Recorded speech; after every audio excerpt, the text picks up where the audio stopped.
Steve Crosby here. Welcome to this edition of Monday Morning Musing. I left you off with some thoughts about the Iscariot. We'll pick that up again in a little bit. For now, I want to stay in a semi-real overview chronological level. We'll come back to the Iscariot before we're done.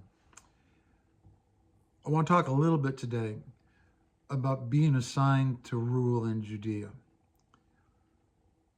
In general, all the rulers of Judea and Syria were terrible. They were basically terrible. And here's the reason why. Being assigned to Judea was not a choice political appointment. It's the place that you assign the people who were annoying, the people who were your political opponents, the people who were morons, the people who were useless, the people who were bugging the blazes out of you, and you just wanted to get rid of them without killing them. You would send them to Judea. So that means Judea was a well-known problem hotspot, which makes to my point that, these problems just didn't arise overnight. It was a garbage assignment. It wasn't something you put on your resume. And the attitude of the people that were sent to Judea, and people pick up on attitudes, right? You reflect what's at the top. Look, I'm going to take this crap assignment. I'm going to make as much money as I can. I'm going to have a good time. And then I'm going to get out of there as fast as I can and get back to Rome and enjoy my life. It was not a resume builder. Everybody knew it was like a pit stop for the useless. They knew they were being sent to a useless place. And so they were not motivated in general with any good intentions for Judea other than making as much money as they can and getting out of there. So, along comes the assignment of Pilate. And it is no different with him. And he marches into Jerusalem with, guess what? An eagle standard. The standard of the Roman eagle. And what does that echo? The same thing that Herod did. And what did it cause? Riots, just like when Herod did. Now, the Romans had contempt for the Jews, and the Jews hated the Romans. And that contempt trickled down. It trickled down to the average frontline soldier, and it trickled down to the Jewish revolutionary, the Zealots, the Sadducees, and any other group, Sadducees. The contempt. Now we're talking the atmosphere at the end of Jesus' life or into the early apostolic era. It was palpable.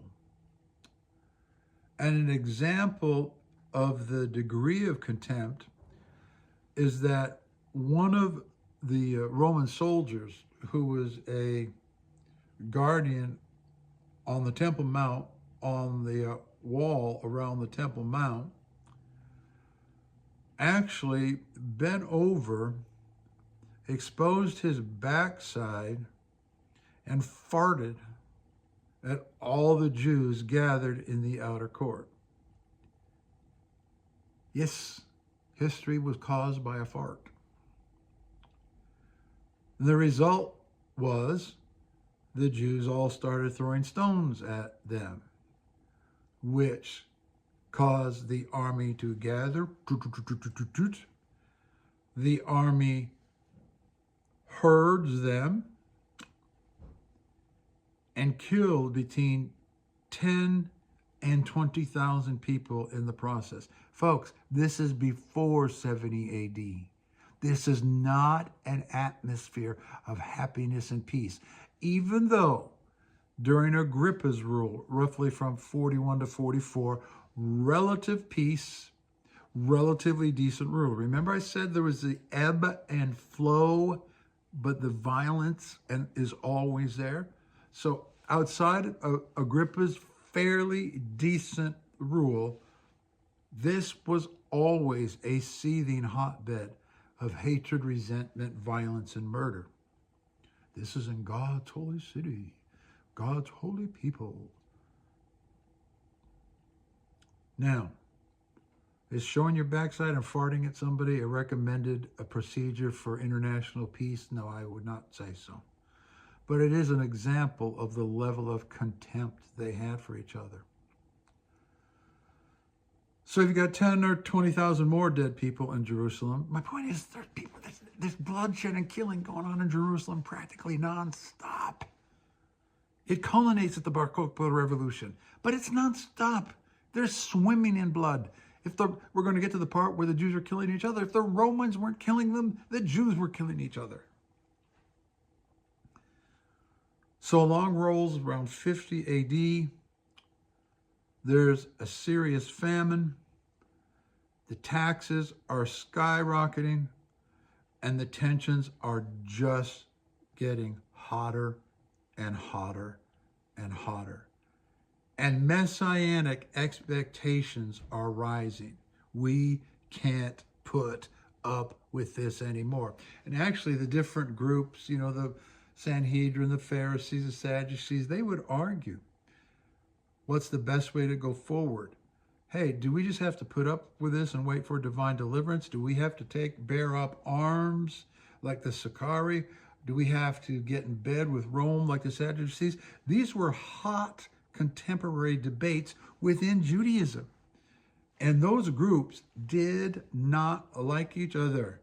Imagine an extreme right-wing evangelical and an extreme left-wing liberal. They did not like each other. So on the next session, we're going to pick up a little bit on the messianic hopes that bubble up again because of these accumulating pressures and talk a little bit more about the Zealots. See you next time.